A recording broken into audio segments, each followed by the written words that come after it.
Good afternoon, everyone. And first of all, I would like to present my thanks for all of you to attend with us that session entitled Role of Information and Communication Technologies, ICT, in Water Conservation in Agriculture Management. I would like also, before we start, to thank our partner in the session. So we have Mercy Cole from Jordan. We have the Soil, Water, and Environment Research Institute from Egypt. We have Lebanese Agricultural Research Institute, LARI, from Lebanon. And of course, we have also FAO organization under United Nations also as a partner. So thanks for all our partners on that session. In that session, we really looking to discuss, as in the region here, we are facing population growth. We have facing scarcity in water, declining in water productivity, and also agriculture productivity. So we try to look here at what type of different low-cost solutions that can actually help us to alleviate that problem and overcome that issue and improve water productivity, improve water management. So through the sessions, we'll present different type of solutions that come from different projects in 3 countries, in Egypt, Jordan, and Lebanon. So we have a very nice schedule and presentations from different presenters at the beginning from different countries that will present different solutions and different approach that we have implemented. And then after the speakers, we'll have a panelist. And in our panelist, we have a representative, Engineer Rad Emeri from Mercy Cole, the chief partner of Mercy Cole. We have Professor Said Abdel Hafiz. He's a former director of Sweri Institute. We have Dr. Ghalib.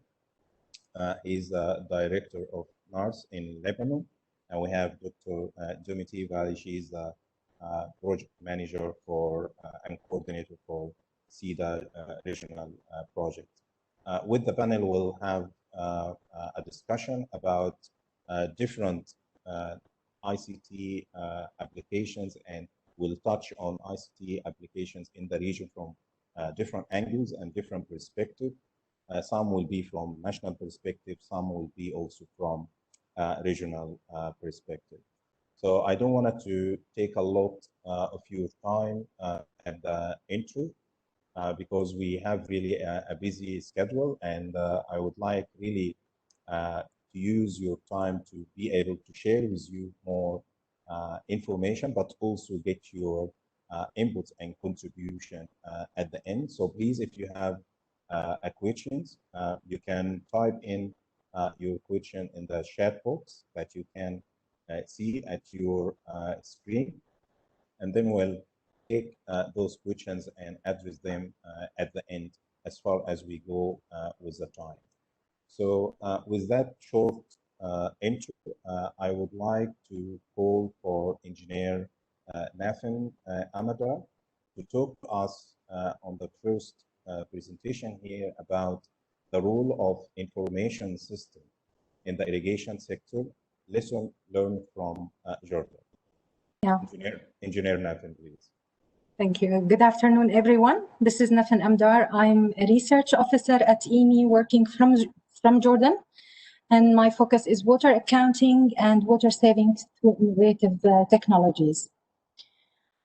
Today, I'm going to talk to you about some lessons learned from our project in Jordan, which is called the Water Innovation Technologies Project.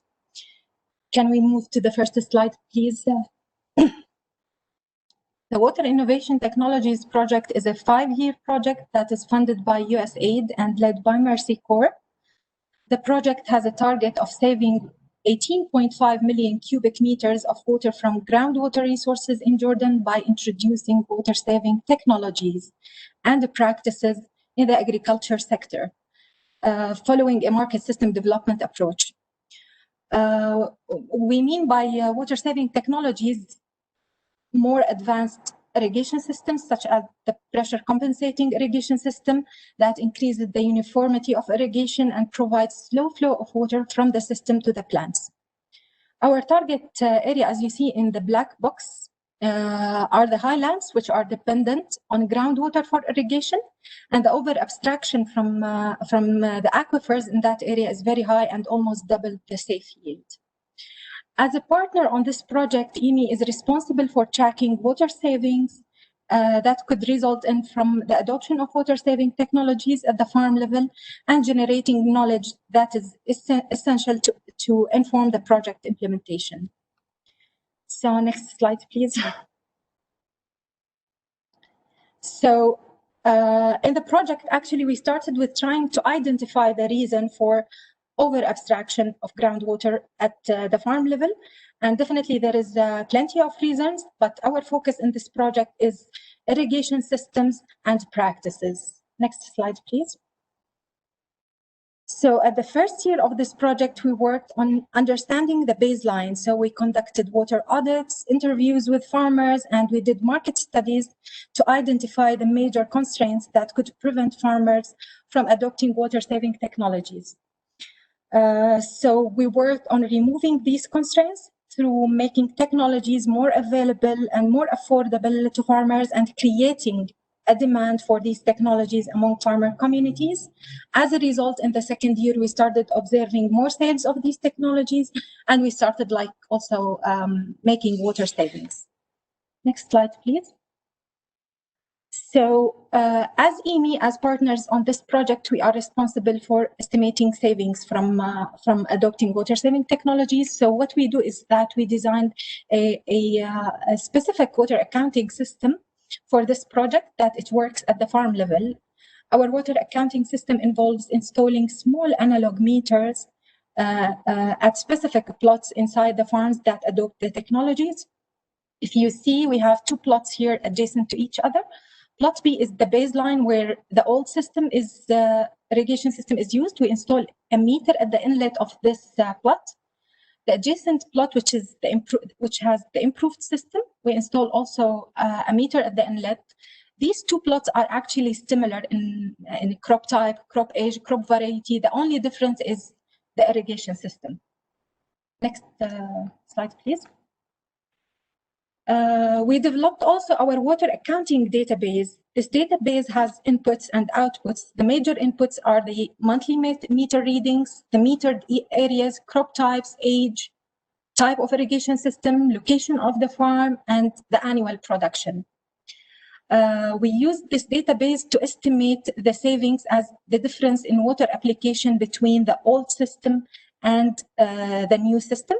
And we extrapolate it to the whole area that is upgraded with the technology. The major outputs actually from this database is the water savings, which feeds into the major indicator of this project. But there is also plenty of information that we were able to generate from our database. For example, irrigation efficiencies, the room to enhance efficiencies in these farms and similar farms, water productivity and how it was enhanced due to the adoption of technologies, and in general, the feasibility of water saving technologies at the farm level. Next, please. So in terms of project outcomes, we can classify the outcomes at 3 levels. At the project level, we were able to meet the annual project targets of water savings and technology adoption. And we identified also target areas that can generate more savings in terms of classified by irrigation system and the crop type. And we were able to estimate the potential energy savings. So if we look at the column chart, you will see that the potential for savings is the highest at stone fruits. And on average, savings could reach, due to the adoption of technologies, could reach 350 cubic meters per denium per year. We are speaking here about 3 crops.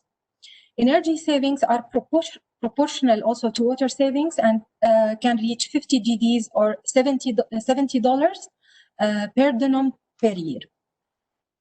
In the market, actually, the impact was more sales in the market of these technologies. We also observed more crowding in companies who started like observing the demand on this technology and started selling them. And we also observed the better marketing tools that the suppliers are using due to the training of the project and the information that we provided. Next slide, please. At the farm level, there has been increasing demand definitely for technologies. More farmers started observing energy savings or reduction in energy bills. They observed also better productivity, and one of the most important outcomes actually is the change in irrigation behavior. So if you see the graph below, which is a graph that we developed from our water accounts for one actual farm in our project, the difference between the blue line and the orange line is water savings over 2 seasons. And if we compare the blue line only, if you look at it, if you compare irrigation application values between season 1 and season 2, you will see that farmers in the second season started like reducing their water application through the old system, which means that farmers learned by observation and practice. And it means it's very promising because it means like more sustainable change. Next slide, please. Definitely throughout the lifetime of this project, we faced multiple challenges, but the most important challenge is that we were the first MSD project in Jordan. So we had to change actually farmers' outlook, especially that farmers are adapted to direct approach where subsidies are the norm. However, in our project, it's more about achieving a change by observing and learning from farmers. Other issues that are related also to monitoring and evaluation, which can't be done directly actually, because in this project we track increased sales in the market and adoptions of technologies that are beyond our project circle. So we had to do like multiple surveys to track these changes. Other challenges also involve some operational issues that we faced in farms after adopting the technologies. And for this, we did a training program for the suppliers, and we created something called after-sales services, which is like following up with the farmers for the first year or something to troubleshoot any issues. Next slide, please. So we have definitely we have plenty of lessons learned, but my focus now on the technical lessons learned. One of the major lessons learned is that technology definitely saves water. Good practices alone also can lead to water savings, but the best case is if technology and the practices go hand by hand. Other lessons learned are related to policies and regulations in Jordan. So these policies and regulations are very essential and important when technical solutions are adopted. Such policies, for example, are limiting agricultural expansion to avoid using water surplus, for example, to expand cultivated area. Also, looking at safe electricity caps can be a good measure to sustain the good impact that we've been able to achieve throughout this project. Thank you so much for your attention.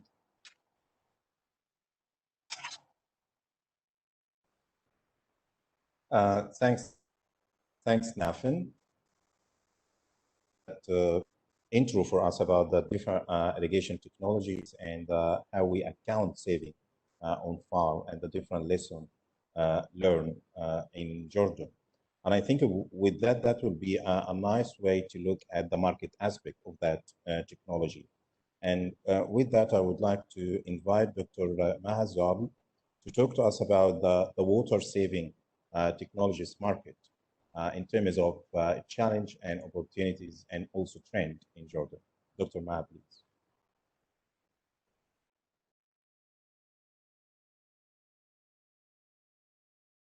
You need to unmute yourself, Dr. Maha. So thank you so much, Dr. Amjad. Yes, my presentation will just continue what Engineer Nafin started about the water innovation technologies project in Jordan, supported by USAID and implemented by Mercy Corps in partnership with different suppliers, and EMI is a partner in this project.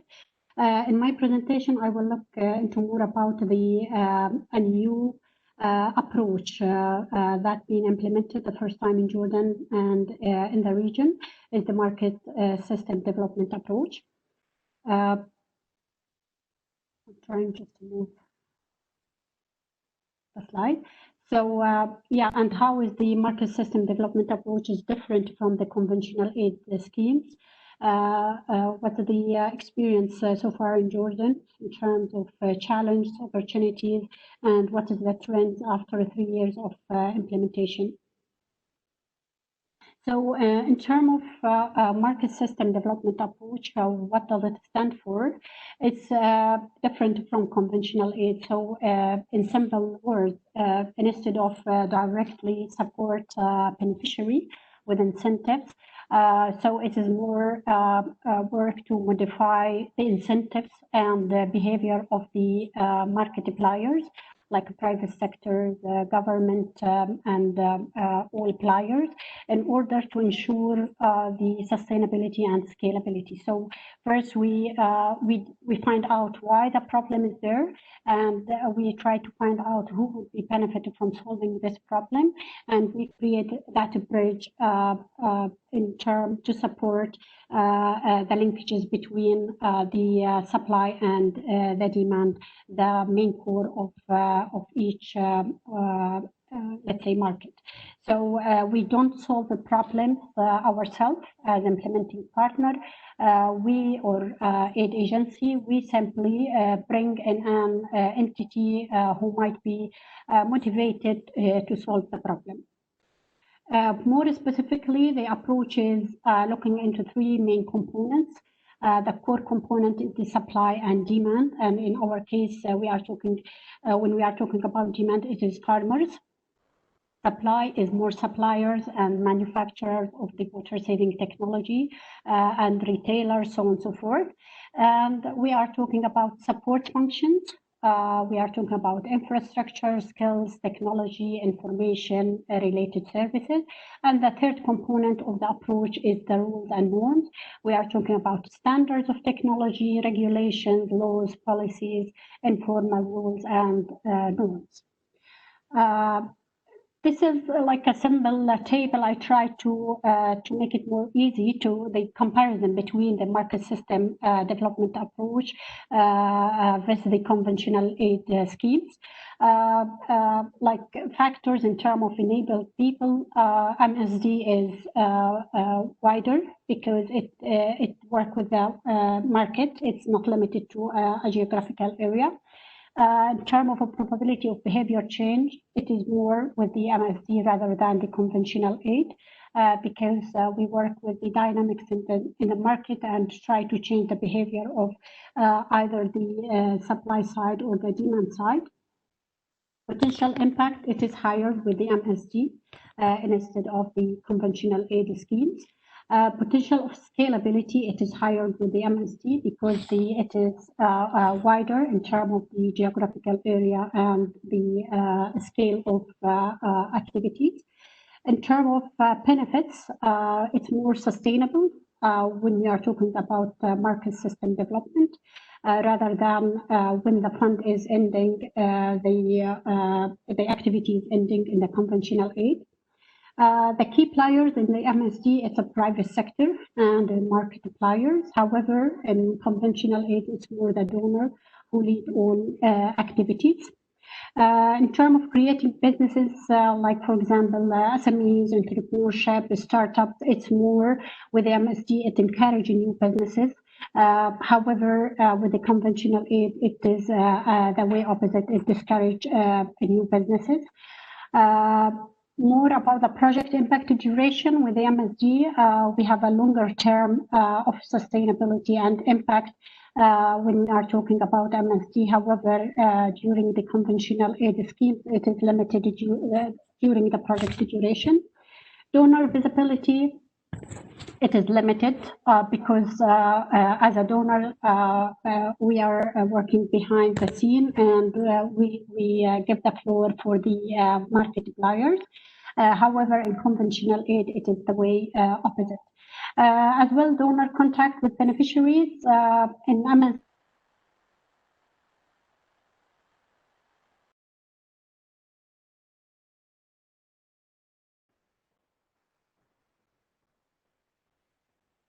It seems we are facing a challenge with the network here with Maha.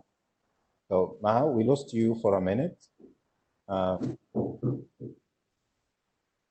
you hear us, Maha? Yes, I hear you. Can you hear me? Yes, yeah, please continue. Okay, thank you. So in terms of the water innovation technologies market in Jordan, this pie, it illustrates the three components of the market system in Jordan when we are talking about water innovation technologies in agriculture and horticulture. So that pie was part of the needs assessment or of the project when it started back in 2017. So it highlights the supply and demand side, the farmers and suppliers or manufacturers as well. Support functions, the one in bold circles, it was showing the most part that the project can focus on. And here we are talking about, like, for example, financial products and services. We are talking about technical skills. We are talking about agro-economic skills and practices. Under rules and norms, we have different areas where the project had some intervention as well. So this pie just to present Jordan case. The next slide actually will highlight the challenge that was identified back in 2017 when the project started. First, the complexity of relationships between market actors or players. In water saving technology, we have a private sector, we have companies, we have service providers, we have the consumers, we have research and development, we have government. So that tells how it is really a complex market that we are working with. In terms of technology, the complexity was with the availability of the water saving technology. The prices is high in terms if we want to compare it with the old systems or just simple irrigation network or systems. Quality of the technology, the associated services in terms of design, in terms of pre and post, let's say, technology installation. Access to finance, that was an issue with the farmers. Changing behavior, it was an issue as well in terms of either the supply and demand side, the suppliers to deal with water saving technology and farmers.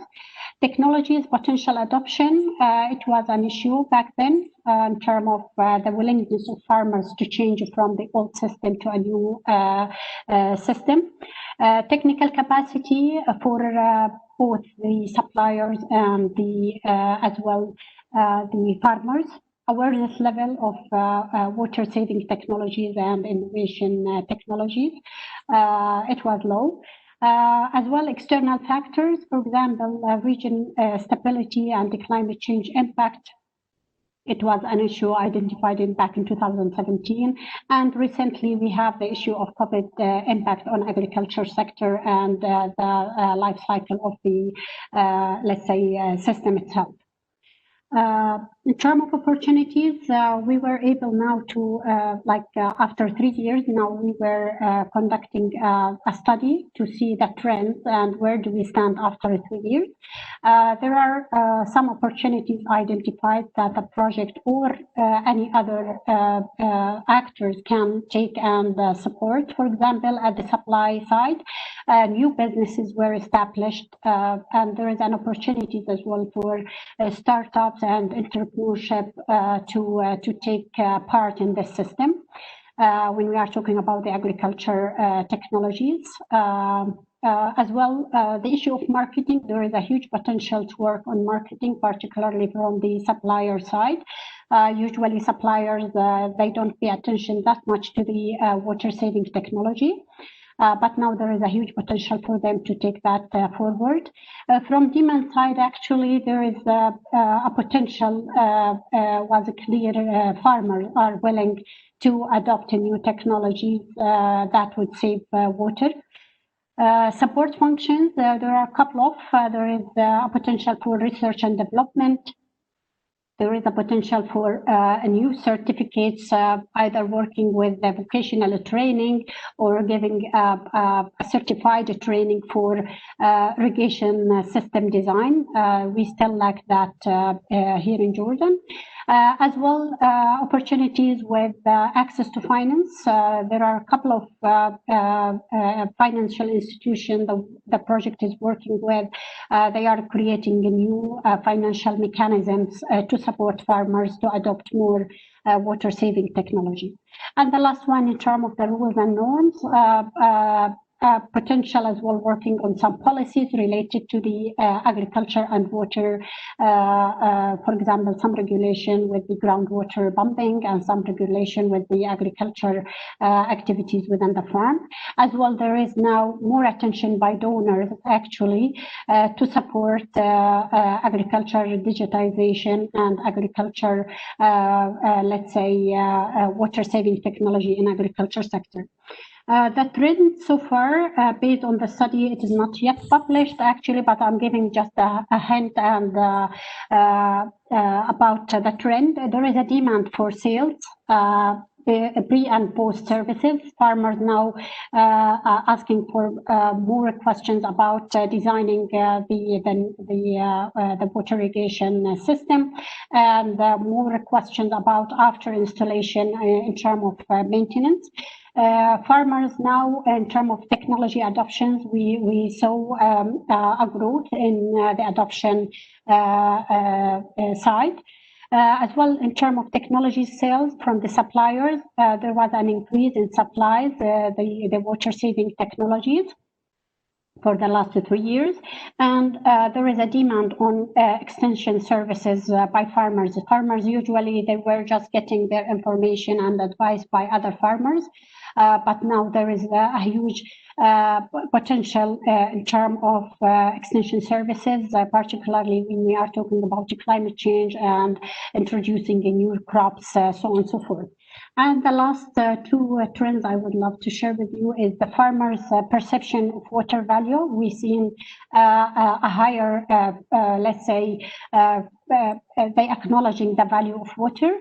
And there is a demand as well from farmers or perception on risk perception when it comes to climate change and the necessity of adopting new technology.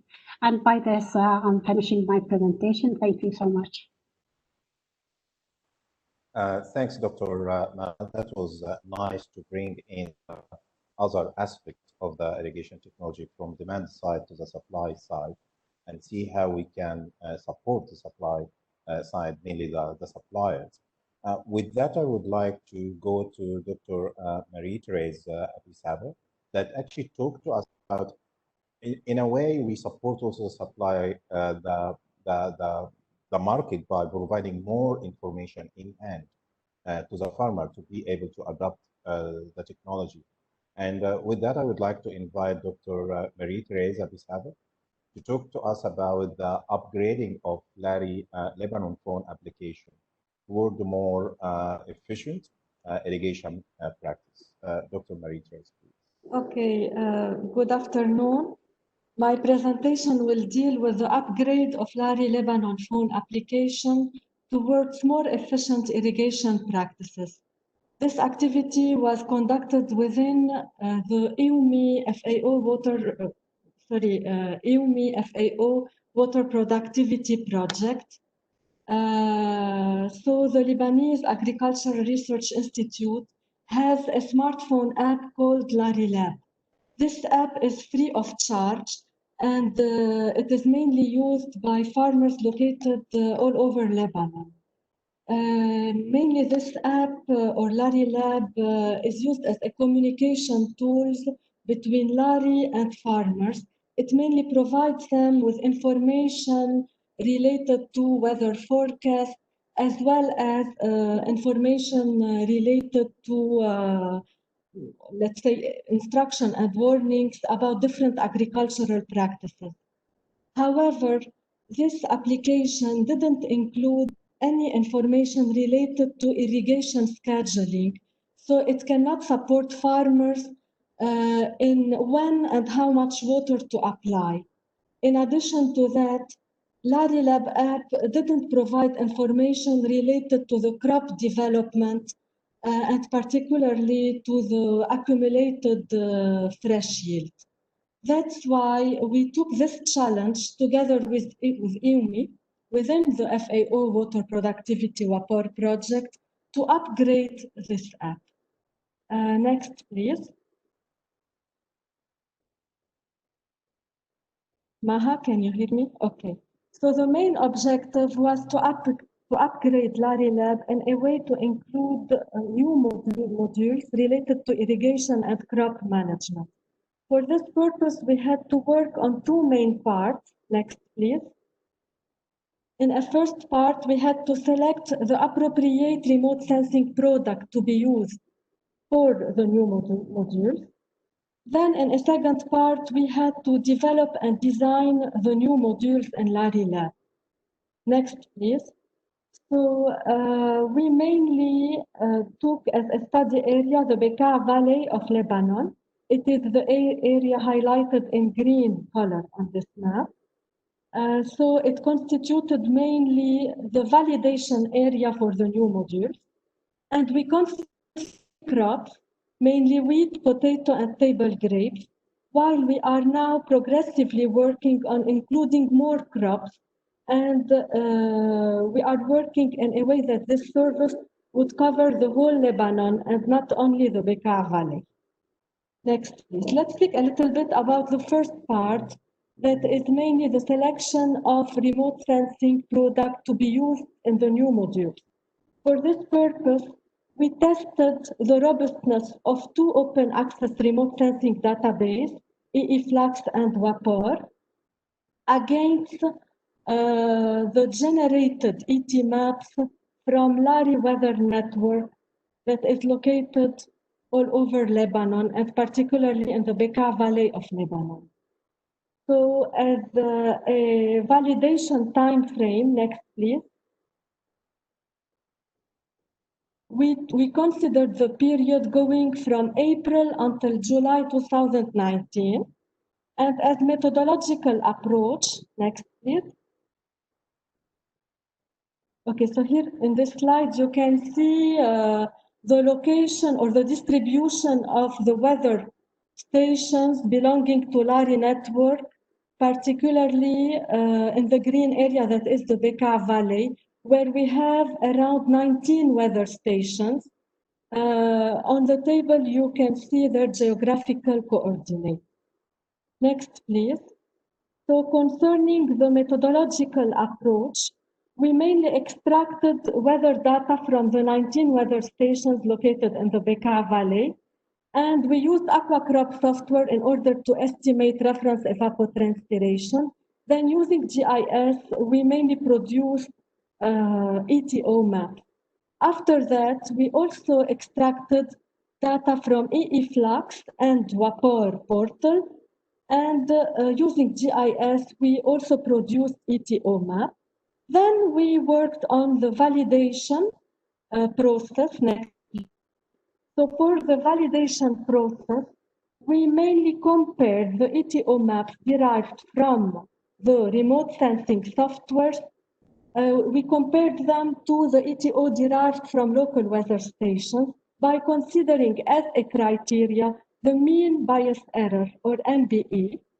And here we considered that a range going from -1 to 1 millimeter per day would be an acceptable range of MBE for ETO. And we also mapped this mean bias error in a way to get the percentage of area of the Bekaa Valley that is showing this range, or that fall within this range of MBE. So next, please. So considering the criteria that is the validity in terms of mean bias error in respect to ground weather stations, as one criteria. Together with other criteria, we decided to adopt WAPR for the upgrade of Lari Lab and the introduction of the new irrigation and crop module. Next, please. Here you have an example of the generated MBE maps. Next, please.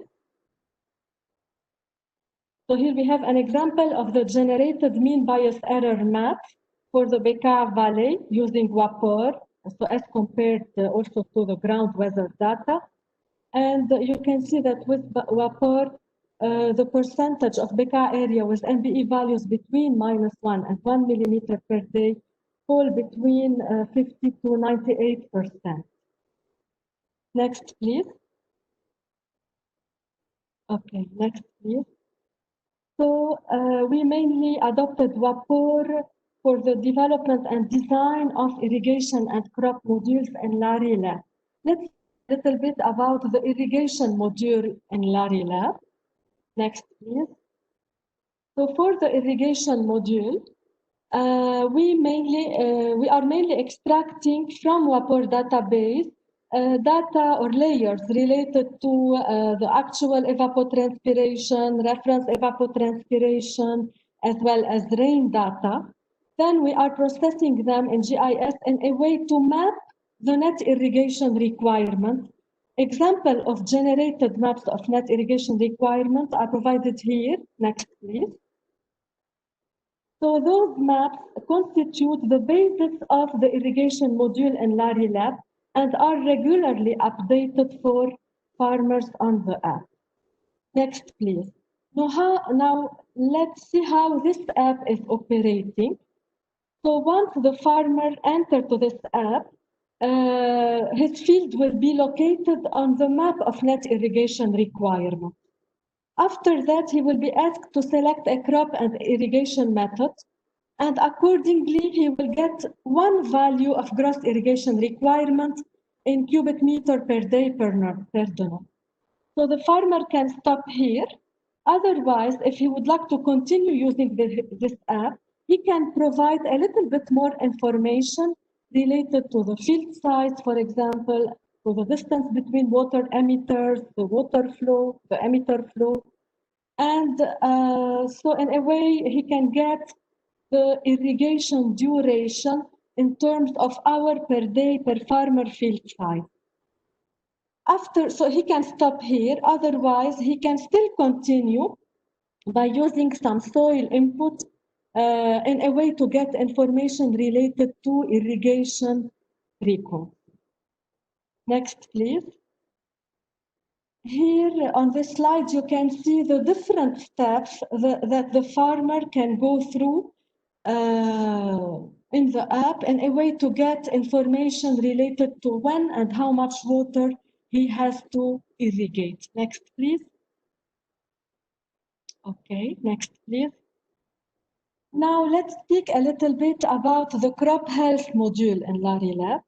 So always from WAPR, we are extracting layers of the net primary production, the NPP layers, that are processed in GIS in a way to get combination of net primary production maps for different planting times. After that, by considering harvest index and dry matter percentage that are crop-specific parameters, we can get the cumulated fresh yield in farmer field in kilogram per dönum. Next, please. So, as the steps that the farmer has to follow in the app, he has first to select a crop, then he has to select or to enter his sowing date, then he has to locate his field or to just see where is his field on the map of NPP, and after that he will get the information related on the accumulated fresh yield in his field. Next, please. So in conclusion, we can say that this work was a first attempt to develop irrigation and crop modules in Lari Lab app. However, further studies are still needed in order to improve more and more this work. So that's why we are now continuing with our research in a way to improve particularly the methodology of processing vapor products and in a way to add more remote sensing products for the purpose of improving the extraction of ET, KC, and to get updated net irrigation requirement maps very frequently. In addition to that, we are working to improve the crop module in a way to let's say, introduce the trend line of the crop development and to introduce more productivity indicators. Furthermore, we are working on adding forecasted net irrigation requirements, adding more crops, and extrapolating the service to cover the whole Lebanon and not only the Bekaa Valley. And we are also proceeding with field testing the app together with EU. Thank you. Thank you. Thanks, Dr. Marie-Thérèse. That was nice to see how we can bring in the global dataset like WAPR and bring it into farmers' hands through an existing application to bring that information to facilitate the irrigation management and improving water productivity. So the question here is really the landscape ready? Is that really the right approach? And with that, I would like to invite Dr. Marie-Hélène Nassif to talk to us about the state of ICT use in water and agriculture sector in Lebanon in terms of existing use and opportunities and constraints.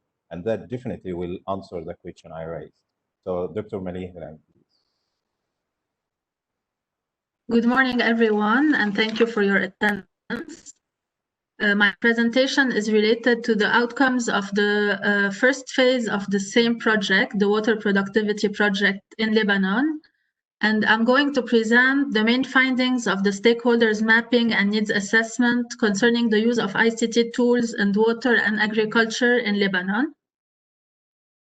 Next, please.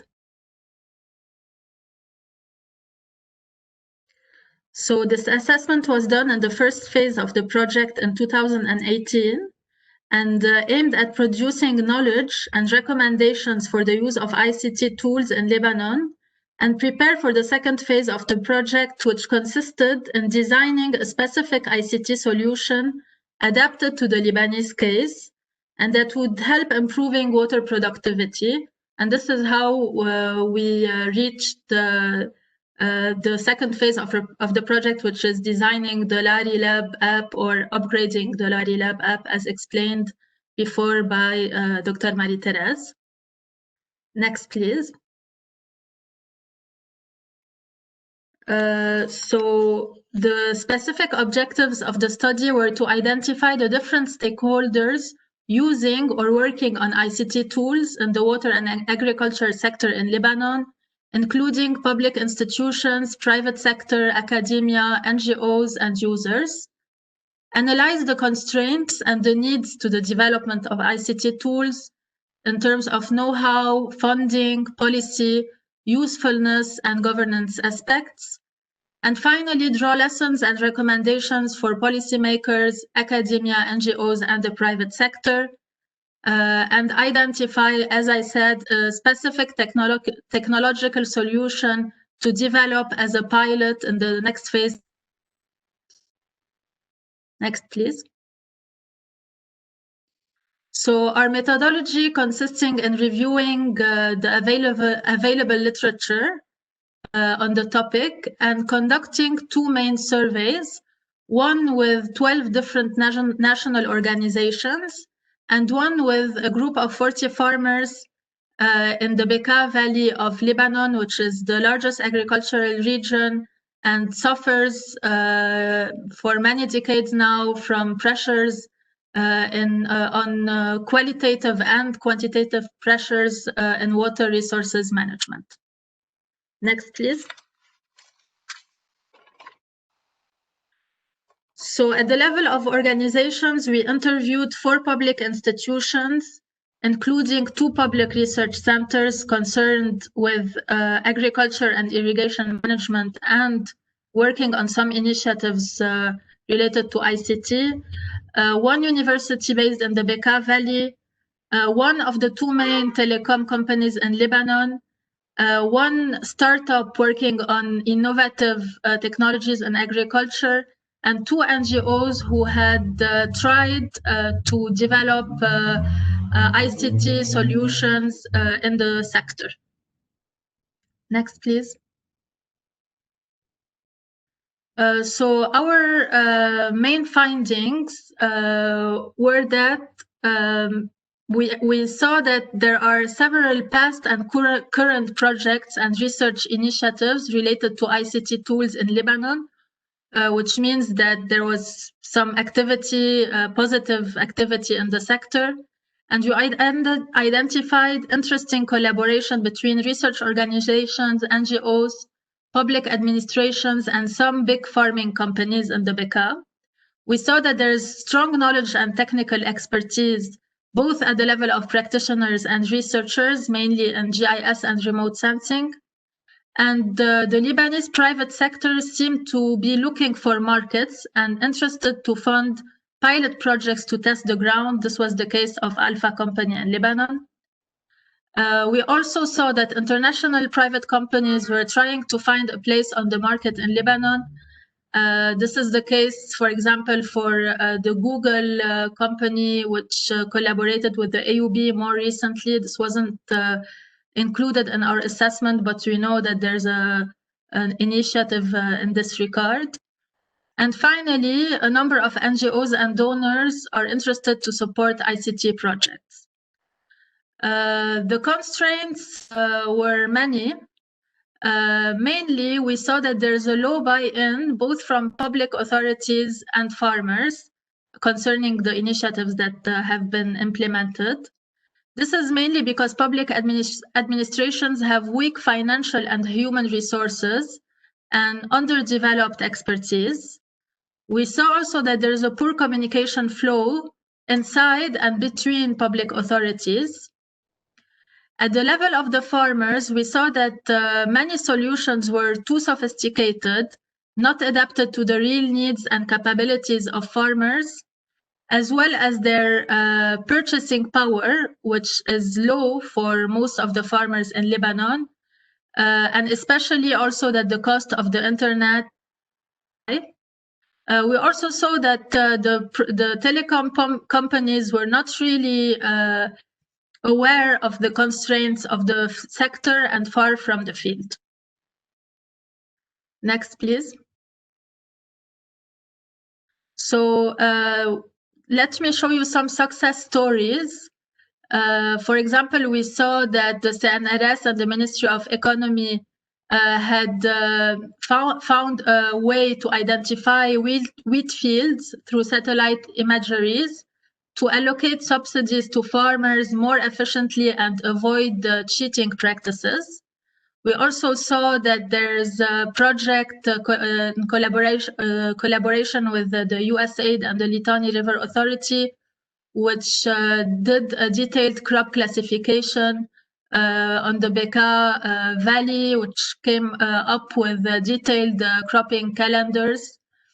And we also saw that there's a project that is doing mapping of different forest types, which helps for more efficient reforestation initiatives and firefighting initiatives. And this is in collaboration between this project, the Ministry of Agriculture, and the municipalities on the ground. Next, please. Some examples that show the constraints.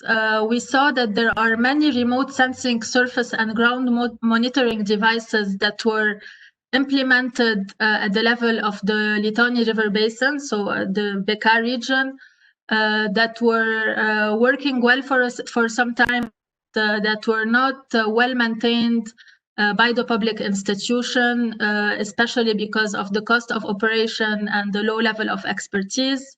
We also saw that there's a very interesting and sophisticated technology that were developed by an NGO in the Tanayel farm, but it was too complex for many farmers, for most farmers, so it didn't, it stayed at the level of the pilot, and it did not expand and was not used by farmers.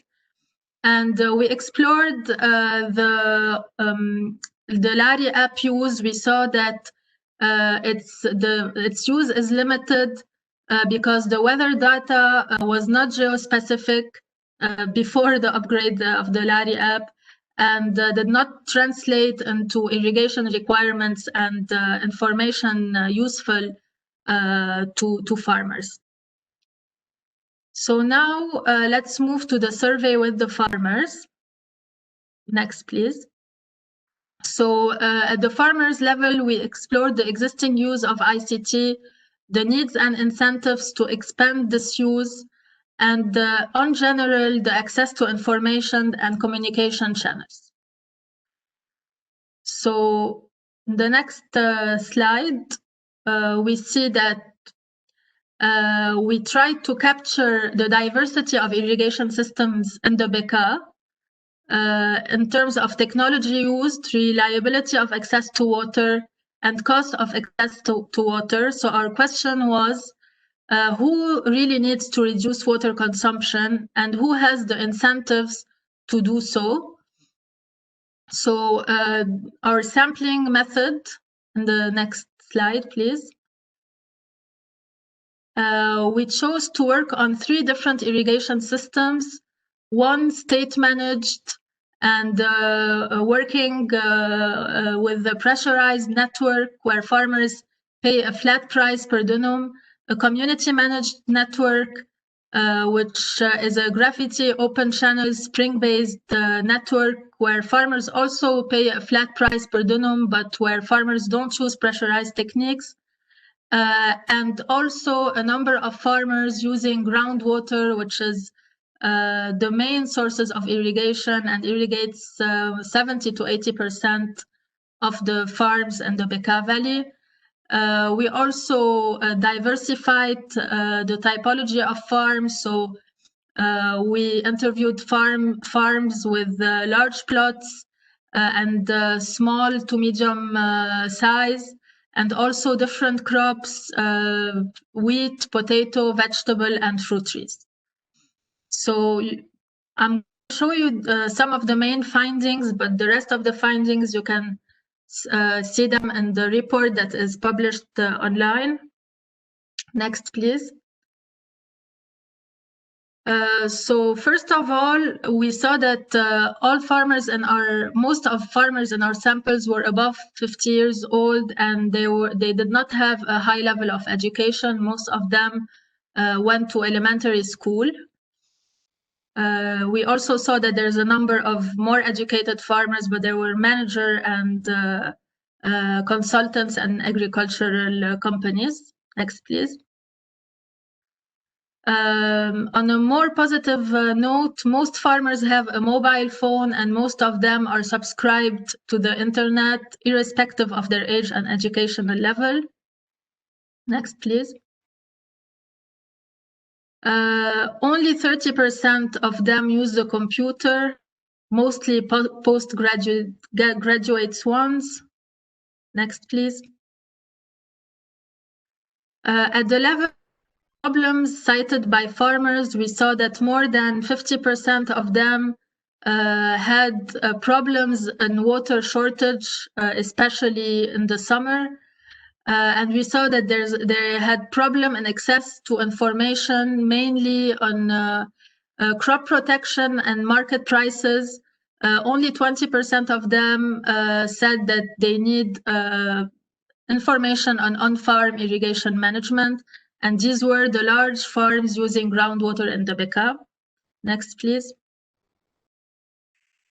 We also saw that there's a limited access to extension services, which was limited to the collective irrigation networks, where many NGOs have initiatives of workshops and support to farmers. Those using groundwaters had more limited access to extension services. Next, please. And we saw that private firms were the ones who were giving mostly extension services, followed by NGOs, and that public authorities were not really present on the ground. Next, please. In terms of farm size and access to water and technologies, we saw that most of the large farms were irrigated by groundwater, so using private wells with a high cost of energy and pumping, and negative impact on water levels as shown by many studies. Whereas smallest plots were found in Anjar irrigation system irrigated by gravity irrigation systems. Next, please. So less than 30% of farmers irrigate by gravity, and the others use pressurized systems, sprinklers and drippers. So everywhere where we have groundwater being used, farmers already use pressurized systems, which is positive in terms of water savings, but cost farmers energy cost. Next, please. When we asked them about decision-making for on-farm irrigation, we saw that more than 90% rely on traditional knowledge and the traditional know-how, and only 10% of them use crop water requirements calculation based on weather data and field experiments. Next, please. However, all farmers said to be relying on weather data and weather forecast to have a general idea about the weather and how to plan irrigation and plan other agricultural practices. Next, please. As I said, they used the LARI app only for weather forecasts, but they did not really use it extensively because it's not geospecific and it gives general weather forecasts on national level or just a very large regional scale. Next, please. And the ones who use scientific calculations are very few, as I said. We saw a large famous winery and another one, another farm exporting iceberg lettuce, which have their own weather stations and use calculations to irrigate more efficiently and save energy costs and increase their productivity. Next, please. Finally, the conclusions and recommendations that we can have from the survey is that ICT use in agriculture and water management is limited at the level of the BECA. Only the large farms are likely to make investments in ICT to save cost and combat drought risks. The introduction of ICT tools in water management will be mostly likely to be adopted by large farms using groundwater. This is not a bad thing because it will have collective impacts on aquifers. Pressure is reduced.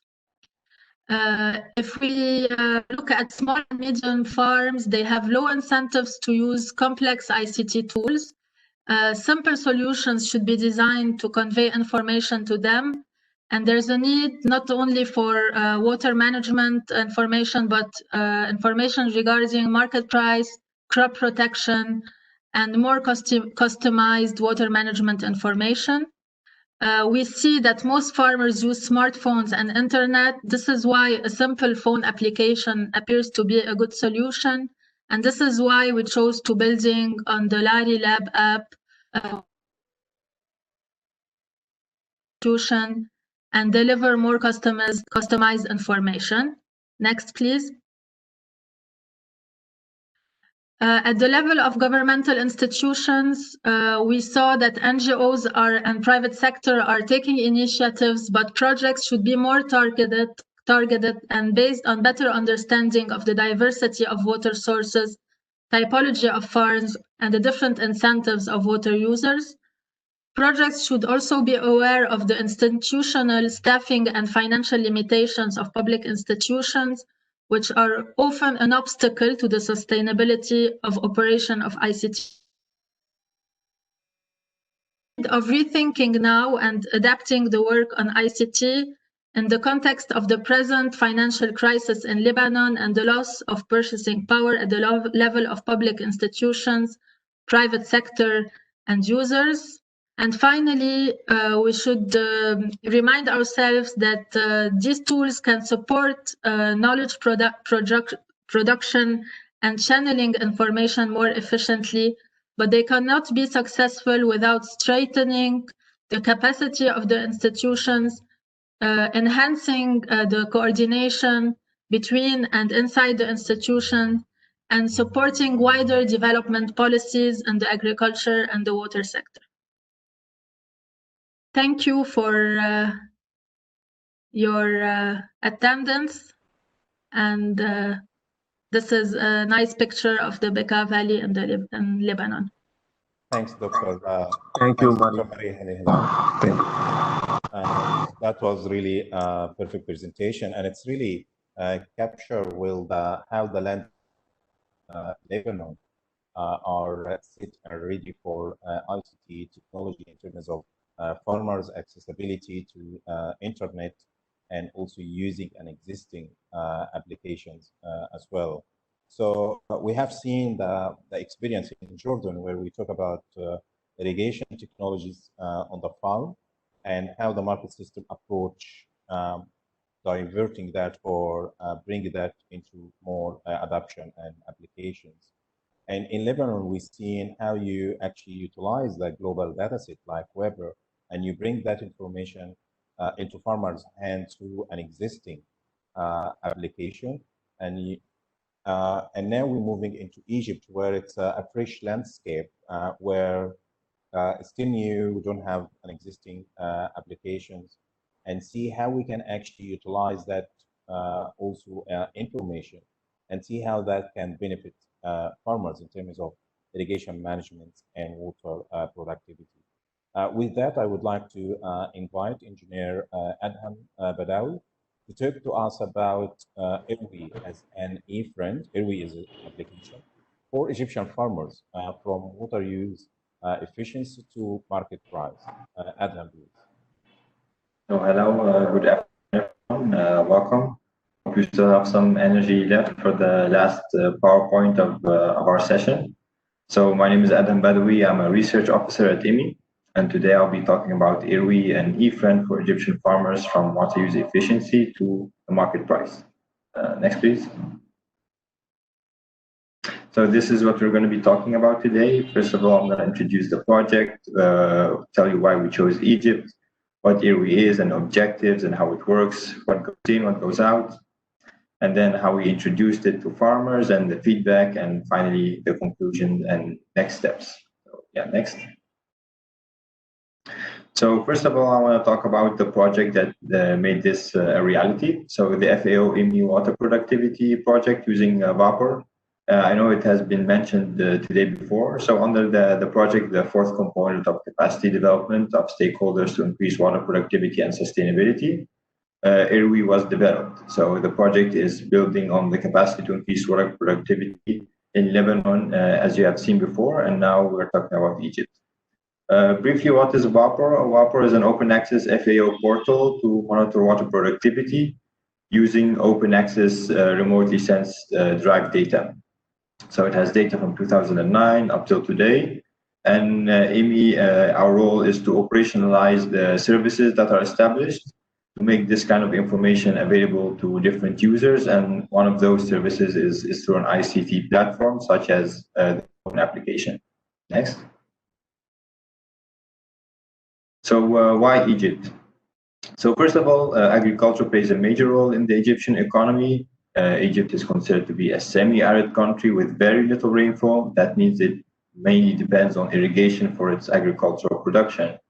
And it also means that most of this comes from the Nile waters, around 97%.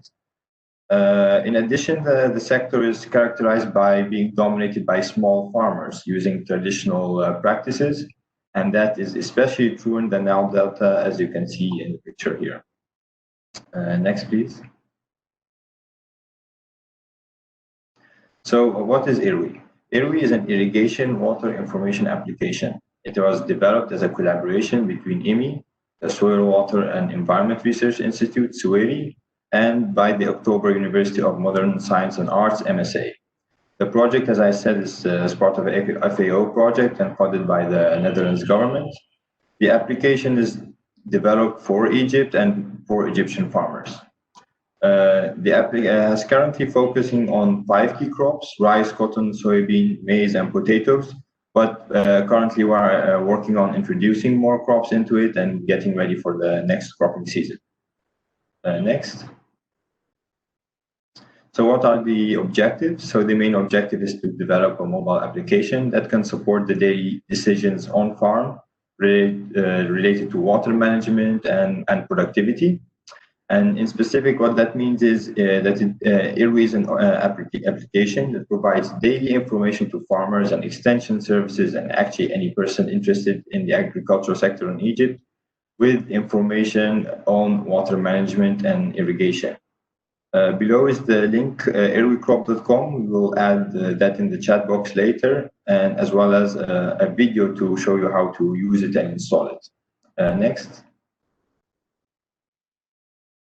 So how does IRWI work, or what is the methodology behind it? So on the right, you can see the relationship between the user, the farmer, and the system interface. So first of all, the user adds their farm, enters their farm data like location, name, the soil type, etc. From there, the system gets weather data from Google, and then the farmer inputs then the crop they're using, what crop, the last irrigation date, information like this. And then the system fetches from WAP or ET data. So then also the system is coupled with local information. So crop water requirements is calculated based on local crop coefficient that is provided by SUWARE for the selected 5 crops. So that is local information from Egypt, coupled with the satellite data. And from there, the system calculates the daily water requirements and then goes to the farmer if they're going to irrigate today, yes or no. And then this information is updated every 24 hours. Next. So what is the inputs of the application? So the farmer usually inputs the location of the farm, the area of the planted crop, the type of soil, crop type, what kind of irrigation method they're using, their water pump discharge rate, their start of planting date, soil salinity, and the last time they irrigated, so the last irrigation date, and the fuel prices they're dealing with. Next. So the outputs are water requirements. So those come in terms of hours and frequency. So how much irrigation hours or how much they should leave the pump running for, and how frequent this is. So every couple of days, 2, 3 days, 7. So that's kind of the frequency. Weather information. So the temperature, the wind, energy requirements and costs. So how much energy is going to be consumed during this irrigation session, and how much that will cost him. Calculated and estimated irrigation records. So that means the potential or what should be irrigated or the best way. And then the actual is what actually happened. So if the farmer actually followed the trend or the calculated trend, and then the harvest crop records, and then the expected crop yields. Next. So here shows you some of the screenshots of the application. So on the top right, you can see the widget of the weather. On the left, you can see, of course, in Arabic, the amount of water that's going to be irrigated, how many hours, how much fuel it's going to be using, and how much that fuel costs. And in the middle, you can see a record of all the irrigation times and how much irrigation water was used and which growth period of the crop it is. And on the right, you can see when are you supposed to irrigate next and when you should stop irrigating, which phase of development your crop is, when you should harvest, and also your expected yield. Next. So after that, we introduced the IRWI to the farmers and tried to see their feedback. So with the SWIRI, they led the testing and training of farmers and collected their feedbacks. So this was an initial test. We did this through direct visits and one-to-one discussions with farmers actually on the farms. And this happened in each governorate for 15 farmers were targeted with this introduction and application testing. Next. After that, we had two workshops held in the Ahliya and Kafr Sheikh, where each had 30 farmers, where we trained them on how to install it, how to operate the application, any issues they were facing, also answer all their questions. Yes. Yeah, go back, please. Yeah, answer all their questions and also collect their feedback on their application, what they would want to have in the future. And actually, one of the most interesting feedbacks that we got from the workshop that there was a lot of potential of the younger generation. They were more interested in using the app and they actually wanted to engage more.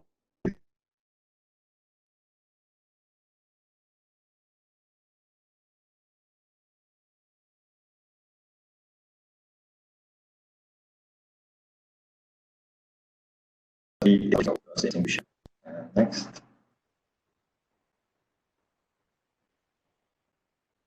Yeah, could you switch the slide, please?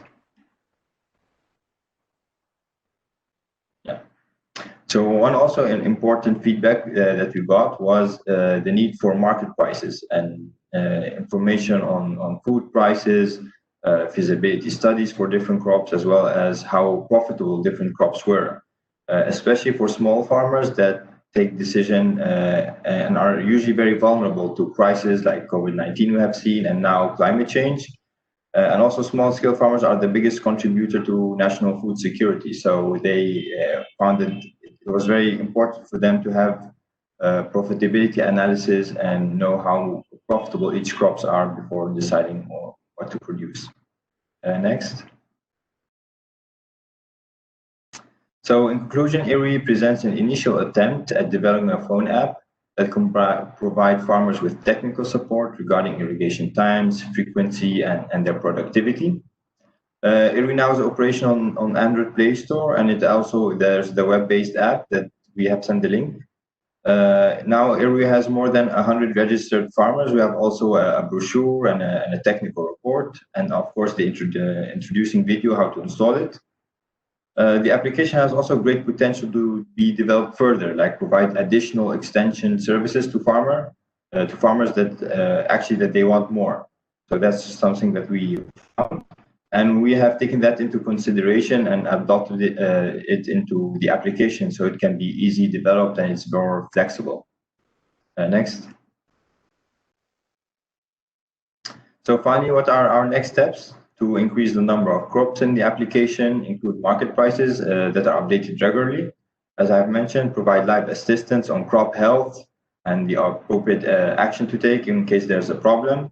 Alert regarding heat waves and how to deal with them. Potential pest outbreaks, mentioning the area of the outbreak and how to deal with the outbreak actually. And then finally, crop price forecasting and feasibility studies for different crops. Yeah. Next slide. So thank you for your attention. And if you have any questions, please put them in the chat box so we will answer them promptly. Thank you. Thank you. That was a nice presentation to share different experience of developing an application for Egypt case. So with that, we coming to the panel discussion, and please allow me to invite all our panel members to put their video on.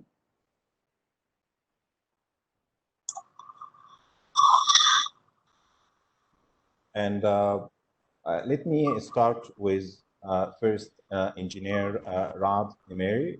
He's the chief of the party of Water Innovation Technology Project in Jordan at Mercy Corps. And my first question to Engineer Rad is, like MSD approach that being presented, it's a new approach. So could you please like briefly describe the MSD approach, and also from your experience since the beginning of that project, what are the major challenge uh, you have faced in implementing the MSD approach? Engineer Rad, please. Thank you, Dr. Amgad, and thank you for the presenters. I mean, those were really very impressive presentations. Let me shed some light on the market systems development approach, and this is the approach that our USAID-funded project is using. I noticed from all the presentations that, basically NGOs and international donors are the ones who are doing the mobile application and are doing the initiatives to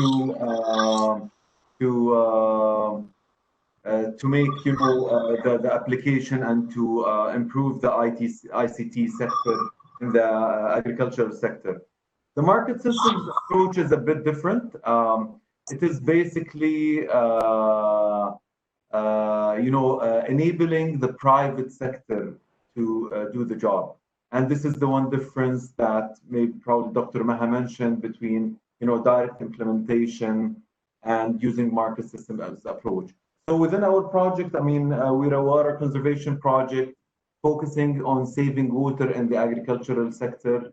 We do not do the work directly as a traditional donor-funded program. We work with private sector to enable them to do the work. And this is, of course, more sustainable. This will have a better and longer term impact. In the water sector, Dr. Amgad, referring to your second question, I mean, we're facing a lot of challenges. And one of those challenges could be sorted out by, using the ICT technology and mobile application. And this is something we're exploring at this point. However, I mean, in Jordan, in the water sector, we have other challenges that I would like to highlight a little bit. The first one is the pricing of water. So Jordan is a very poor country and water resources. We're one of the poorest 5 countries in the world in freshwater resources. However, the pricing of agricultural water is really cheap. I mean, basically, you can pump up to 150,000 cubic meters as a farmer for free, and then you pay a really low price. The government of Jordan recently, and just probably a month ago, they started adjusting the pricing system, and this I hope it would help getting more attention from the farmers on what they spend and use in terms of water. The second thing is the knowledge of the farmers. So farmers, they do have good knowledge in farming, but they don't have a full understanding of how much the plants need, which is what we call a crop water requirement. So farmers, I mean, we did a study in the northern part of Jordan, and it shows that farmers use 3 to 5 times more than what the crop needs. And this is another challenge we're trying to sort out. The political situation of the surrounding countries in Jordan, which makes really a big barrier on the farmers being able to sell their products and to make money. This is a real limiting factor because farmers have less appetite to invest in the agriculture sector in water conservation in specific. To stay within the topic of ICT and irrigation technologies and water conservation, our project is thinking for similar things that IRWI and Larry Lab are thinking of in coordination with IWMI, who is a partner for our project. We're thinking and exploring right now, the opportunity of doing a similar application to support farmers in Jordan, remote mobile application that can provide them with information about irrigation scheduling, advisory services, and the know-how, and more to change their practice understanding of crop water requirements. This is Dr. Amjad in brief. I know we're very short in time, so I'm trying to just make brief points related to your question. Thank you, Dr. Amjad. Thanks, Engineer Ra. That was really nice inputs from your side. And that actually opened me the question for Dr. Ghalib Faour, the Director of Center for Remote Sensing, National Council for Scientific Research. So taking like Jordan is moving into that and doing like an ICT application. And we have seen the success case in Lebanon. So from your perspective, what are the success factors for ICT implementation in Lebanon?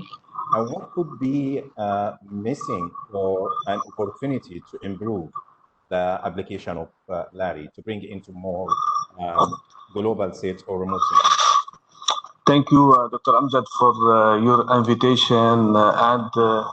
I would like to congratulate the speakers from Egypt, Lebanon, and Jordan for presenting this lesson learned and success story using ICT tools.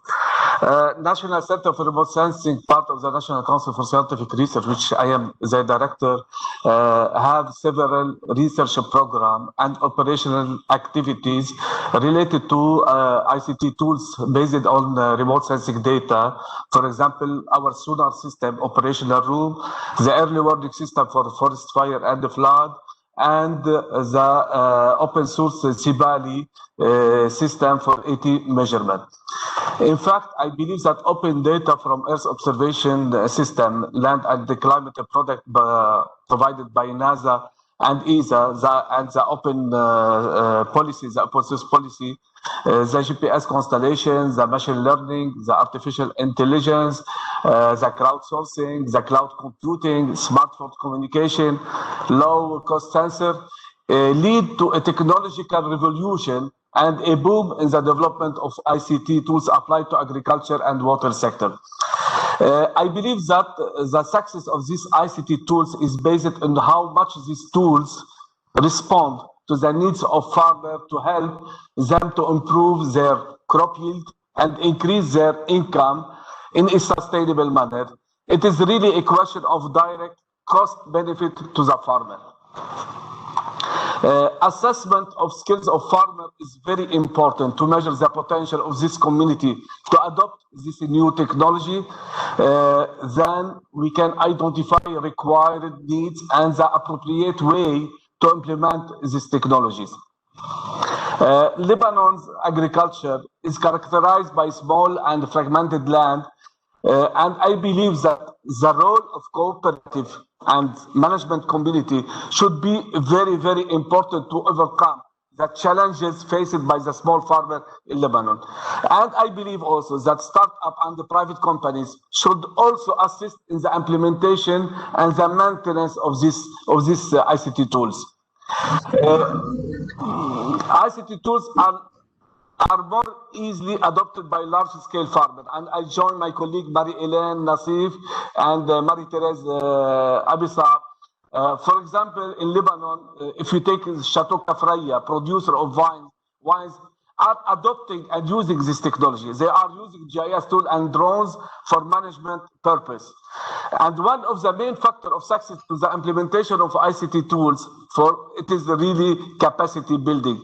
It's really very important for farmers and education level. And I believe that integration of intermediate and advanced ICT courses into undergraduate courses are essential. Modernization of curriculum is required to introduce these ICT tools to students. This could open new job opportunities for a new graduate agriculture engineer. Also, dialogue between researchers, as the research institute, stakeholders, the ministries, the farmer are very important to develop sustainable policy, institutional mechanism, and to identify priorities to promote ICT tools for agriculture modernization. And what I think the example of living labs, okay, could be an excellent place for innovation and interaction between farmers and researchers. And I believe that the success of LARI ICT tools is that LARI works closely with farmers, with researchers, with stakeholders, and it is well connected to the field, covering the whole Lebanese territory. Finally, and the most important, it is the commitment of the government in developing agriculture sector. And I believe it's really very, very important to modernization of agriculture sector. The actual financial crisis, okay, in Lebanon, wake up the government and the population to the need to the transformation of agriculture sector. So I believe we need new policies, law and regulation, okay, to elaborate comprehensive strategic roadmap for adoption of these ICT tools at national scale. Thank you. Thanks, Dr. Ghalib. That was really nice contribution, and it really highlights one important point, which is really the support from the government and the policy support. And that's a very nice segue to my next panelist, Dr. Syed Abdul, the former director of Soil, Water and Research Institute and representing the Ministry of Agriculture here in Egypt. So we heard from Dr. Ghalib about the requirement of policy. So how do you see the importance of early application to enhance water productivity and support water management policy in Egypt? Good evening, everybody. First of all, I'd like to thank Dr. Amjad, and thanks also extended to all the presenters in the session. I highly appreciate the presentation given by Engineer Adham. And actually, in Egypt, the importance of airway application very important to Egypt for the following facts. The first, Egyptian agriculture is in transition towards a process addressing the challenges faced by the agriculture sector. The agricultural extension service in Egypt is mainly run by the state and plays a significant role in enhancing agricultural production through the dissemination of information. Among the challenges the extension service faces is the limited capacity of extension agents to reach all farmers in a timely, cost-effective, and especially manner. This is especially by the case where agriculture is characterized by enormous number of smallholders.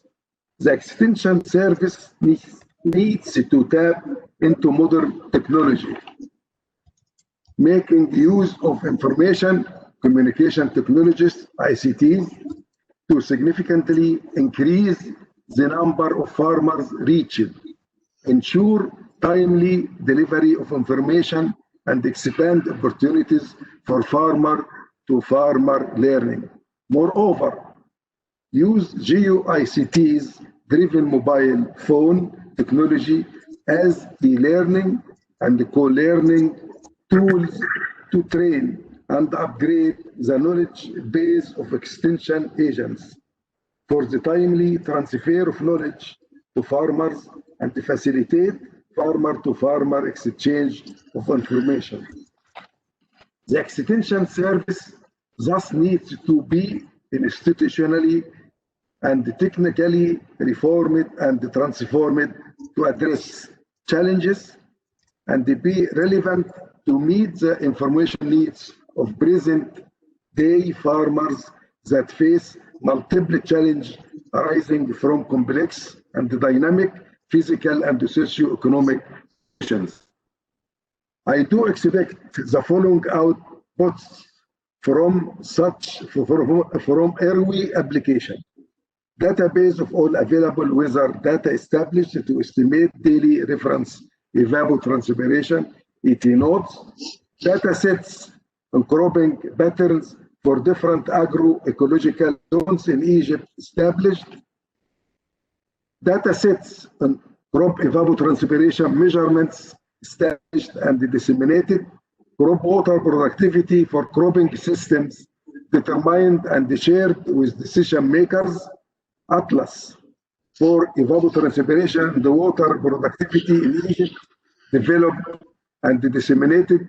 Crop coefficient, the KC, is allowed to allow for better estimating crop evapotranspiration for major crops systems in a different ecosystem in Egypt, upgraded and shared with relevant users. Finally, enhanced capacity of extension systems and demanders in use of the digital augmentation platform through knowledge dissemination strategy, and the capacity of national staff on water productivity quantification enhancement. Thank you very much. Thanks, Dr. Said, for your thoughts and the highlights of every application importance and how it can really support the digitalization of the extension service. So with that, allow me to invite Dr. Dunity Valley from FAO, the manager of Regional CEDA project for implementation 2030 SDGs. And allow me to see what is FAO actually doing in the field of ICT for water conservation and saving? And also, where do you see the synergies of, you have seen different applications in different countries, and other countries also are moving into that direction. So where is also the synergy you see in that? Dr. Dunity, please. Sorry, let me unmute. Thank you very much. I think it was a very interesting session, and I congratulate all the speakers. I think they have highlighted very concrete examples. So a few points I wanted to make. I mean, very clearly, there was an highlight that ICT would be is already a key element for extension service, and we have seen that we are moving towards multimodal extension service, so where you don't have only the government but also NGOs and the private sector playing a role. And ICT always mattered in agriculture, and so you already have a lot of experience done through, for example, e-agriculture. So FAO have a website and developed a number of application and tools. In particular for early warning information, specific crop, good agricultural practices, market advice, nutrition sensitive agriculture information. I mean, you have a number, and because you have all these diverse needs, and the water aspect is an additional one that have to be further developed, in particular in the region, you do need to probably bring together all these elements, as you said. I mean, we have to create the synergy and have a platform where people can find easily what could answer to their need in terms of plant health or irrigation, for example, because obviously you cannot put everything in one application, and you may need a combination of applications. So if you think of the water very clearly, so far in the context of increased scarcity, maybe we have underestimated the importance of extensionists and farmers to just be able to manage very better their water application. And we can see that now we have application and tools that enable to combine different tools, the past and the new information. I mean, we have historic network of weather station, as was indicated, but also measurement of water distribution, water levels and water flows in some irrigation system. But I think what was missing is typically what was happening after we bring the water, after the farmers collect the water. And we can see that what we need is to bring this information also to the farmers so that they can adapt their application. So remote sensing combined with ground-based information, as was shown with the example of the VAPOR web-based open source portal and the application that were successfully developed in Jordan, Lebanon, and also Egypt. We can see that this is going to inspire the next phase of the VAPOR project to just have more demand-driven approaches. And I think here also we could think that we could explore further the use of drones. I mean, you have other techniques and technology that could help refine the information we get from remote sensing. Another element that I think is very important we didn't speak about is from the water management perspective, his ability to monitor on time and at a distance the fate of water. I mean, using smart monitoring system that will just enable, to track where water goes, how it's used, what happened with, for example, runoff after water goes through an irrigation field, for example. We can also explore further the irrigation scheduling teletransmission, another element where you have already private sector that offers this application. So I think FAO is trying to combine all the knowledge and the experience that happen around the world and could be providing a basis to see what examples and things could be relevant in the region and maybe tailored or refined in the region. I wanted also to highlight another element that maybe we haven't sufficiently looked at is how citizen science bring other benefits. I mean, we cannot have a network of weather stations that would cover the whole countries in general. So how can we just allow citizens to contribute to an information and also improve the georeference of information of an application, for example? So that's another element that could be further developed.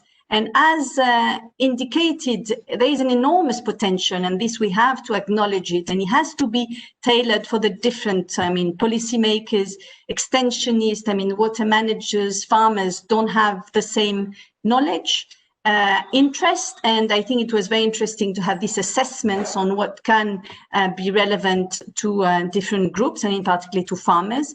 So it really raised a very clear reminder to all of us that support to knowledge production and channeling information needs really to be combined with strengthening capacities and supporting the abilities of users to just use what the tools we promote, but also tailoring the tools that they really fit the user's needs and not, the interest of the developer. And I completely agree with the comment that was made by the previous speaker on the importance of having a wider policy on agriculture sector to support this water use.